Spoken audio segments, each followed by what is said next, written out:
Gemini rising. How you doing, Gemini? This is your reading for the Taurus new moon that's happening on the 27th of April 2025 at 7 degrees and 46 minutes of Taurus. Ishalama dufala dianima, dianima, dianima, dianima. Hello and welcome.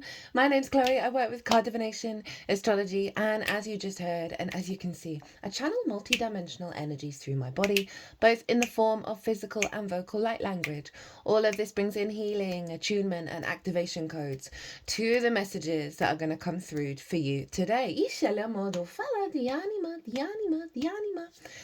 Right, now I read for the rising signs. So for those of you who don't have Gemini in the first house, which is where the ascendant is, and that's called the rising sign, look to the house it does fall in your natal chart.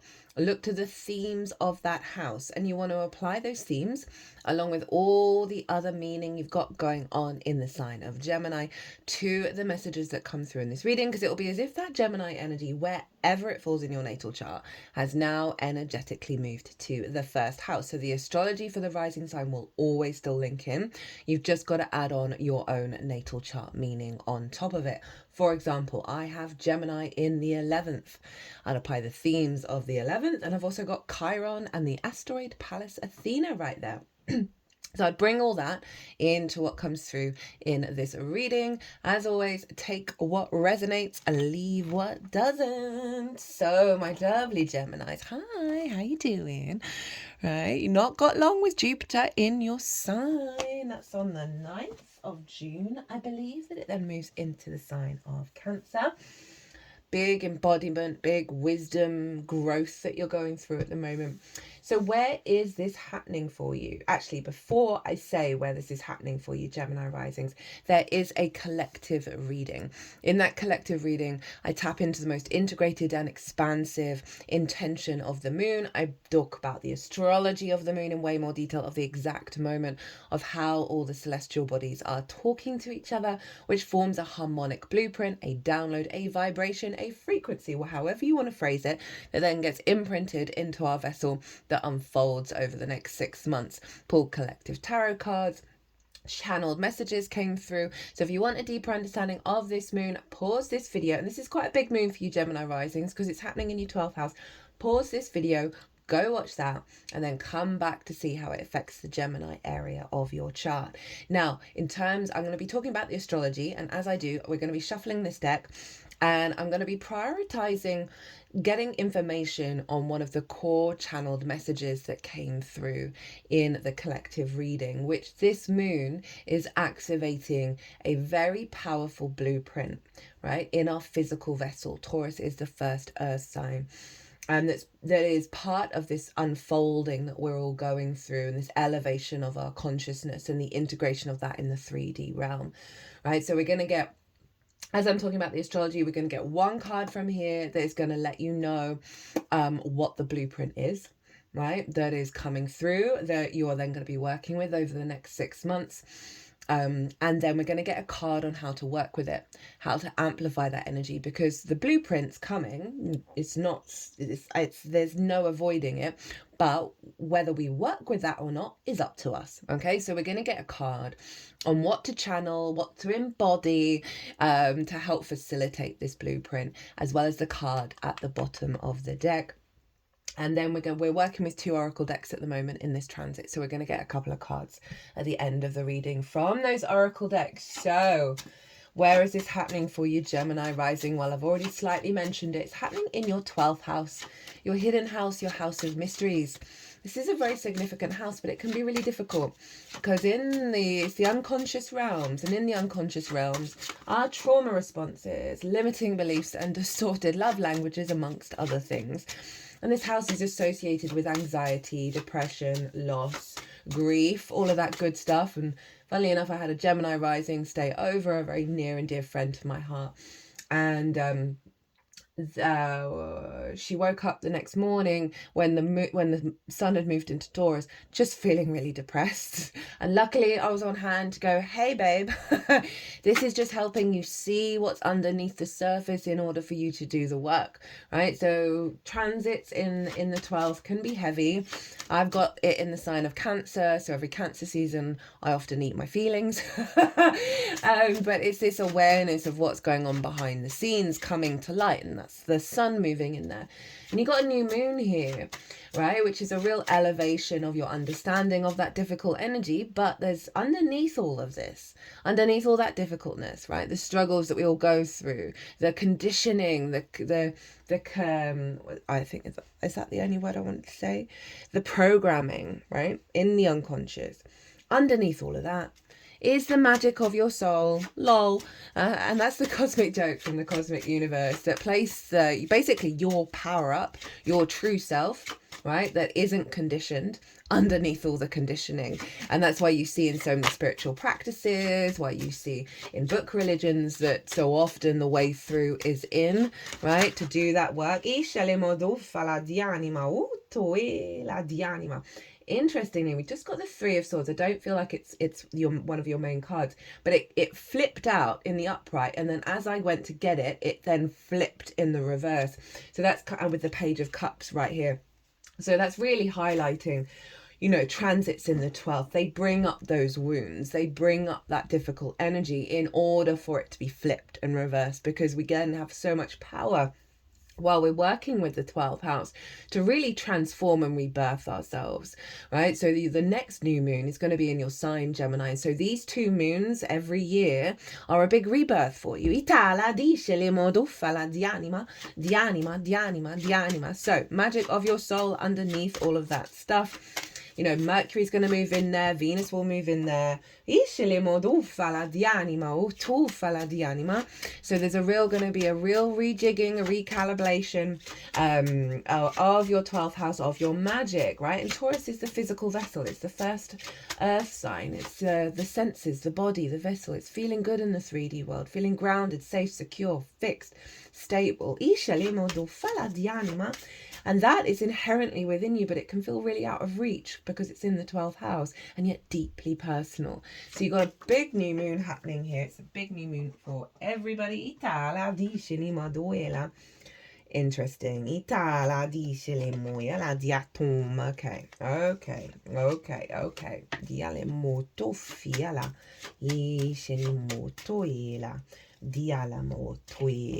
So we've got your cards. Let's shuffle. Still got quite a lot to say. So new moon here, new blueprint, Taurus. The physical sense is slowing down, feeling good, right? As I said, feeling stable. Your unconscious realms bringing more harmony, bringing more creativity, a deep connection to your own nature, your true nature coming through. Now, there's a lot going on with this moon. I've just started to speak very quietly, which is not like me at all. Okay, this reading is wild. Mars, Pluto, and Lilith are all making aspects to this moon. They're all in the fixed signs. So we've got Mars over in your 3rd house, squaring this moon of your house of communication. How you find meaning in the day-to-day. You get up and go, right? Learning new things. It is a very powerful house, the 3rd house. I feel like it's a gateway to enlightenment. The more we find meaning in the little things, in the trip to the shop, the more that resonates into the bigger picture, so we can let go of trying to control that big picture. It is the lens in which you communicate, and it is, you know, having the motivation and drive to do the things on a day-to-day basis, right? To find that meaning, find that strength, find that power. And it's squaring your new moon. So the 3rd house is also linked into schools and siblings. Now, the reason why I'm bringing that up is because this new moon, because we're in the year 9, we're a year of the wood snake, we're getting really loud contrasts between the old programming and the new frequency. And so there may be some wounds that come up around siblings, wounds that are linked into your early years at school, right? And kids aren't always the nicest. That's blocked the way that you connect to your day-to-day, connect to the way that you communicate, take action, get that motivation. So maybe there may be some themes that come up that have been embedded in your unconscious realms that are linked into that is going to be coming to the surface in order for you to transmute. Pluto is over in your 9th house, the house of the gods. This is your big picture perspective. This is mastering of something you've been learning for a while. Teaching, sharing perspectives, broadening perspectives, figuring out what matrix you want to build, right? And how that maps out your world. And this is opposite Mars, and they are both square the sun and the moon. Not only that, but we've got Lilith over in the sign of Scorpio, which is your work house, right? The adult in the room, how you work, physical health, how you put things into practice, work itself, routines, co-workers, and therefore collaboration, pets, and therefore acts of service. Now, Lilith, I forgot to say what Pluto's all about. Well, Pluto's about your rooted power. Pluto in Aquarius is recalibrating our rooted power to a universal frequency, an egalitarian space, a sort of future thinking energy. But I'll loop back around to that. Let's move on to Lilith. So, real radical shifts around how you perceive reality, and how you put that into practice and build with it in alignment with the magic of your soul over in the 12th. And clearing the clutter of the unconscious realms. Now, Lilith in Scorpio, Lilith's also, like, Mars is really independent, Pluto's really powerful, Mars is also powerful, Lilith is powerful and independent, right? She's about respect, honor, and dignity, equality between two energies, the desire for it, the showing up in that frequency. Now, if the other side isn't matching that with the desire to be open to receive and to give and respect, and treat those energies with dignity and honor, Lilith is very comfortable packing her bags and fucking off, right? I'm sorry, I've been swearing, and the moon's gone into Aries, and we've got Mercury there as well. I'm really sorry, that was quite a loud fuck. Yeah, really comfortable just not people pleasing and getting on and living your own life. So she's opposite the moon, squaring Mars and Pluto. All the fixed signs are being activated. This is called a grand fixed cross. This is a powerful generator, but one side of any grand cross, is you can feel like you're being pulled in lots of different directions. The trick with this is to calm your energy. If you're feeling very overwhelmed, very discombobulated, calm the energy. Once you've done that, once you've cleared your vessel, then ask which sign, which house wants your attention first. Take control. Get neutral into the middle, get into the eye of the storm, take control, and then it will turn into a generator. And we've got this powerhouse, because we want fixed energy. Once it gets going, it does not stop. So we are building hardcore with this blueprint over the next 6 months. So Lilith over in your 6th house of work, being the adult in the room, really honoring your practice, honoring the way that you work, respecting your individuality. And this is getting you and this is bringing alignment in with the magic of your soul. I feel like there's going to be a lot of release of anxiety and worry around work, around how you build in the day-to-day, around how you find meaning, around how you perceive, because all of this very powerful, independent, magnetic energy is funneling into this moon. It's allowing this real powerful, stable blueprint of abundance, of enjoying the 3D incarnation is going to be rising up in alignment with you being able to put that into practice. Lilith over in your 6th house, have the motivation and drive to build with it in the day-to-day, elevate, and working with the universal frequency of Pluto. It's going to be very transformative, but I would spend some time in meditation and isolation, connecting to that magic of your soul, right? And doing some integration work with this unfolding over the next 6 months, and bringing yourself into a state of embodiment in your physical vessel, calming the mind, calming the senses, and allowing a surrender to happen. And then I can really see an integration come through. Right, how are we doing? Venus, the ruler of this moon. I forgot to mention, the moon is in her exaltation in Taurus, so the qualities of the moon are raised up high. So every year you always get a really beautiful soothing balm of a moon. If for a difficult lunation, a new moon in the 12th can be difficult because it can bring up a lot of stuff that's going to get cleared out over the next 6 months. It can feel quite overwhelming, but trust any 12th house transit has got your back. It's just a little bit trickier. And as I said, the activation of the integration of the magic of your soul. Now Venus is up in Pisces in your 10th house of life path, career, visibility, reputation, right? This is a very powerful house. You've got a stellium up there. Venus, she's conjunct the North Node.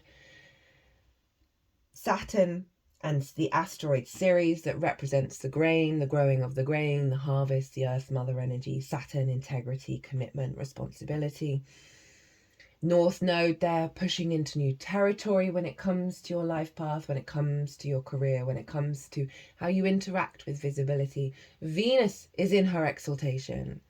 So the moon is in her exaltation, and Venus, the ruler of the moon, is in her exaltation. And that means the qualities of Venus are raised up high. Unconditional love, ultimate interconnection of all things and creative possibilities in a non-rational, non-linear, more synchronistic divine love energy showing up here. Real abundant energy feeding into your 12th of like enough is enough of the anxiety, of the worry, of the fear, right? Of the trauma responses governing you. It's not that they're not always going to be there. It's how much entanglement we have with them. Venus is also conjunct Neptune. Neptune's in Aries. Did a transit on that. Go check it out. But it is also doubling down on that kind of everything's connected, all in the one in the all, universal love frequency that's pouring into this blueprint of enough is enough. That's the main message I'm getting with you. Enough is enough. Now, Jupiter rules Pisces and Jupiter's in your sign, right? So there's something here that's really getting an alignment with you embodying this new blueprint without you even having to think about it, right? Of finding that wisdom of the higher perspective beyond the old wormhole loops, brain, mind. So I never really nail this phrase. When you go in a spiral in the mind, right? That's a very 12th house energy, the anxiety, the depression of it all. Jupiter's helping you really elevate very quickly the perspective behind that and letting it go, right? And that's fueling Venus. The wisdom in your embodiment is fueling your understanding of the path and therefore what works and what doesn't. Right, let's get into your stuff. We've got all your oracle cards as well. This is the blueprint. And both of these cards, these two cards, came out in the pre-shuffle. And they were like, why did you put us back? But sometimes it's important for that to happen in order for you to know the significance of what these cards are trying to tell you. So this is the blueprint. This is the activation, the blueprint that's coming in. It's going to unfold over the next 6 months. Couldn't get a better card for representing what the 12th is in its difficult energy, which is this, which is regret, shame, shoulda, woulda, coulda about the past, fear, worry, anxiety about the future, sleepless nights. 12th house transits are all about the dream state, about pulling in, being a bit more isolated, going within. And this figure is having the worst time. And funnily enough, all they need to do is take their hands away from their face and look at the roses that are on the blanket and just pause. Just be still, get present, get out of the past, out of the future, into the now, get into the body, get into those small moments of joy, right, and bliss. So this is in reverse. How perfect, how perfectly aligned of letting go of the entanglement with parts of reality that we cannot control. Get present, get now, get in the body. And this card is perfect for what that Taurus energy. You notice I'm still speaking very calmly, very grounded, very stable. It feels really powerful what's going to unfold.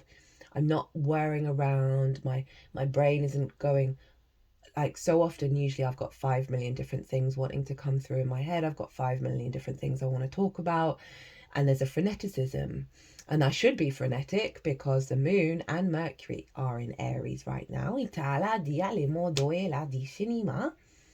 But no, I'm feeling stable. I'm feeling grounded. I'm feeling committed to my body feels really healthy. Right? Really the energy in it feels really, there's a flow, but there's a stability there. I feel very present. And that is what this is all about. How to work with this energy.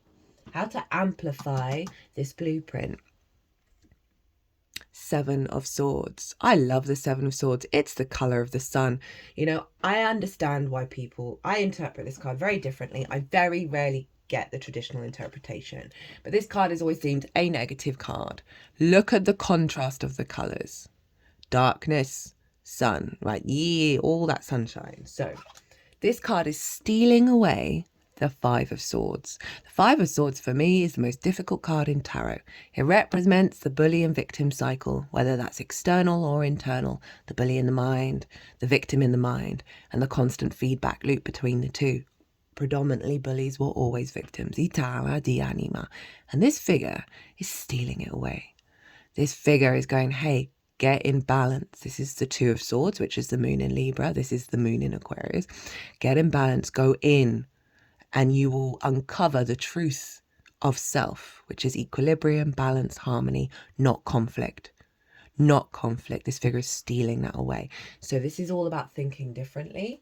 And you've got a little bonus card in the card of asking you to pull into the moon in Libra card, right? The Two of Swords, where she's blindfold, she's figuring out how she truly wants to think and be in the new realm, right? Not the anxiety, not the conflict. So it's saying give yourself the space to shift the perspective, to think differently, to think beyond conflict. I cannot tell you enough how transformative that is. I've been trying to put that into practice in every given moment for quite some time now. It's not all the time, and you go through different phases. But when I do, and when I feel it in my body, when I genuinely feel there is no control, there's no fear, there's no conflict in my body, I am in a state of bliss, a state of surrender. Everything externally starts to transform.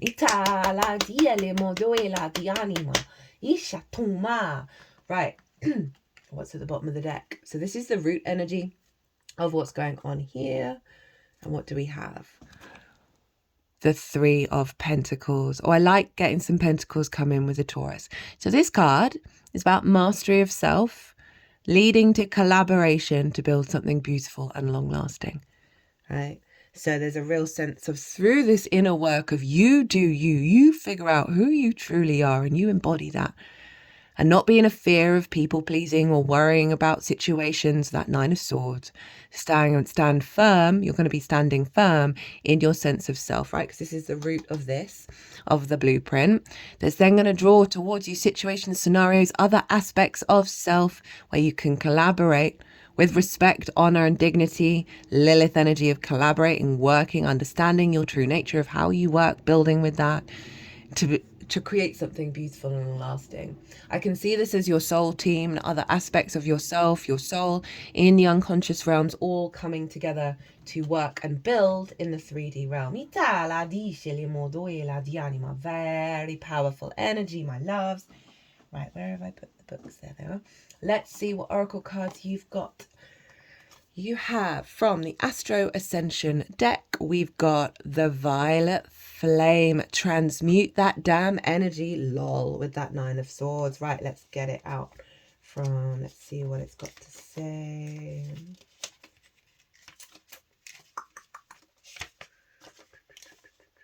There we go. Ooh. So we've got Sacred Fire, Transmutation, Alchemy, Spiritual Acceleration, Healing, Freedom, Karmic Release, Compassion, Forgiveness. Be so loving and kind to yourself. We struggle with it. We really struggle with it. We find every single way to hate ourselves and lambast ourselves. Think we're not enough. We're never going to be enough. And Source is the opposite of that. It's so funny. Archangel Zadkiel, Master Saint Germain. It's time to get rid of that damned energy that has been bothering you. Work with the sacred fire of the violet flame to transmute it and accelerate your healing and ascension. You can do this. In the shadow side, there's a lot of dark and heavy energies around you. You have to push through this with more courage than ever. You have what it takes, but it might not be easy. So you might want to do some research on the violet flame. I've been working with the violet flame all year, working with Saint Germain. There's an amazing book. I don't have it to hand. Saint Germain's all about the I am principle. And there's really powerful mantras behind it. One of my favorite ones, which happens to come from Revelations in the Bible, but whatever, is I am the open door that can never be closed, that can never be shut. You are the open door that can never be shut. And that implies like this free flowing energy of connection. Okay, this elevation of your awareness, not stunted, not stagnant. There is no stopping you. And your divinity. Nothing can shut the door and close that off. Now, the violet flame is very powerful. We got 2 cards linked into karmic release with that Libra full moon. I'm also not surprised, which is what the violet flame is all about. I'm also not surprised you've got it coming up with this blueprint of really saying, look, you're going to be doing some really powerful work to this is happening already, but you're going to be going through and clearing out such stagnant energy. I just feel oh yeah, 5 of swords, lol, 8 of cups. So this is the card that is stealing away. The 8 of cups is about leaving behind, having the power and the confidence and the awareness of those unconscious responses. And this card is like a powerful shamanic card, right? To actually walk away from them, to go get a higher perspective. Got the star underneath representing deep healing. Also got the 5 of Pentacles. Yeah, really leaving behind some old paradigms. And as I said, we're in a year 9. We're in the year of the wood snake. The work we do this year is so completely worth it. And so, yeah, you're transmuting a lot to get to the truth of you. Right, okay, what's the oracle card we've got here? We're also going to look at the bottom of the deck of the oracle decks as well. So, hope, love and acceptance. Love is yours. Recognize your divine worth. Lol. Choose loving thoughts. Oh, on the money, on the money, on the money. Because so much in the unconscious spaces, so much in the 12th is because we don't value ourselves. We don't love ourselves unconditionally. The source does. The energy of the universe does, fundamentally. And we are that. So there's a part of us that already does. Tap into that. Hope is an angel who is dedicated to prompting the idea that we on earth are loved, cherished and supported by the kingdom of heaven. She is all about helping us see the light beyond whatever darkness we are in. Traveling as part of a holy trinity, faith, hope and charity, she helps us recognize that hope isn't about wishing for something good to happen or help to arrive, but trusting that support is already present. Lol, so after what said about the universal love, unconditional love, it's already here. Hope is the twin flame of Archangel Gabriel. She is a gentle presence, but she is absolutely glorious. She sings sweet harmonies to us, and these songs are waves of love, washing away anything that stands between us and self-love and acceptance. Angels are gathering around you in celebration that you are finally willing to see how loving and lovable you are. Hope is here with her legion of love angels, guiding you to see that you deserve loving relationships, loving experiences, and loving acceptance from the world around you. It seems that you are really moving beyond the limitations that you once had in this department. But know that whenever you do question your worth, you can call on hope to shine her golden light upon you. Your angels want you to know that they love and cherish you, and they're grateful that you are giving yourself the same support. Ooh! Look at that! Look at that! 9 of Cups underneath the 3. Okay, so what's at the bottom of the deck? No way. First house, the self, redefining who you are. As I said, you're going to have that Gemini new moon, which is in the house of the self. Talked about Jupiter, the elevation of your perspectives, self-image, ego, identity, personality, body, appearance, first impressions on others, early childhood, beginnings, ascendant, the Emperor and the Tower. This is getting you, the self, the true self. Okay, at the bottom of the deck on this one, we have Mahavata, or one day I'll get it, Maravahata, yes, Babaji, soul expansion, your you can't make it up. The 12th, the soul coming, the integration in the embodiment of the self. Your consciousness is expanding. You understand the connections between all things. A Gemini, that couldn't get any more synchronistic. All the readings I've done today have been wild. You might want to check out Virgo and Pisces. They were whoo! Gemini. I hope you enjoyed this. I hope it resonated. As always, it's an honor and a privilege to read for you. I'd love to hear from you. Hit that like button. Subscribe. Hello, new viewers. There's content coming out all the time. If you want a personal reading, my website is everywhere, or you can email me directly. Gemini, be good to yourselves. Be good to those around you. Safe travels and be well until we meet again.